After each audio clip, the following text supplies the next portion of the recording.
មខ្ញុំស្មងគេខ្លាំងណាស់តែកម្មក្រាស់ប៉ះចំតែមនុស្សសាវា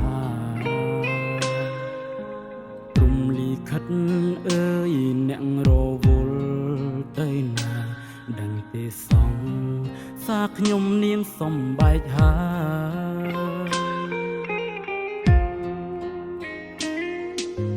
អារម្មណ៍ខ្ញុំពេលនេះដូចភាំងបេះដូងខ្ញុំចង់កៀងហើយម្ដងនៅម្នាក់ឯងអារម្មណ៍ដូចខ្មោចលំខ្ញុំស្រែកផងយំផងគ្មានអ្នកឮខ្ញុំស្រែកផងយំផងគ្មានអ្នកណាឮគេទៅចោលរូបខ្ញុំហើយគេទុកឲ្យខ្ញុំនេះនៅម្នាក់ឯងព្រោះពេលនេះរូបគេរហូតប្រឡែងជាមួយនឹងស្នេហ៍ថ្មីខូចចិត្តម្ដងនេះខូចចិត្តសែនធ្ងន់ធ្ងរឈឺចាប់ដល់ក៏ពេកចង់តែរត់ទៅបួសឈប់ស្ដាយវេលាចំណាយលើមនុស្សផងហេតុអ្វីមនុស្សស្មងជួបតែរឿងខកចិត្ត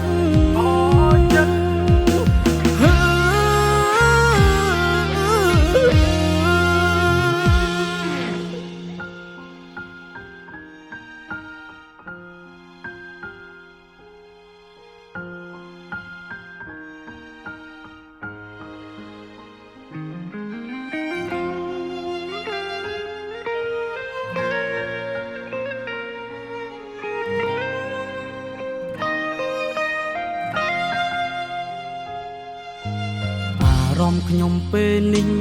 ដូចភាំង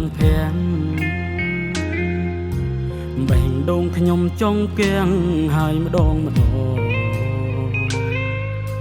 នៅ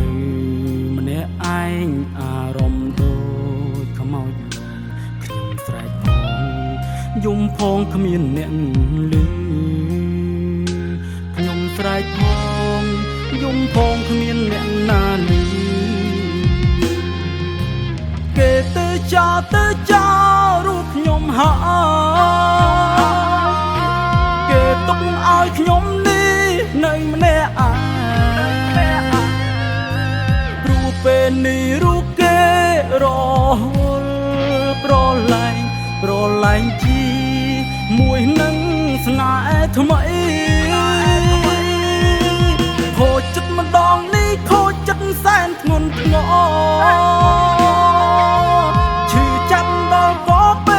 ររត់ទៅបួសឈប់ស្ដាយវេលាចំណាយលើមនុស្សផងហេតុអ្វីមនុស្សស្មង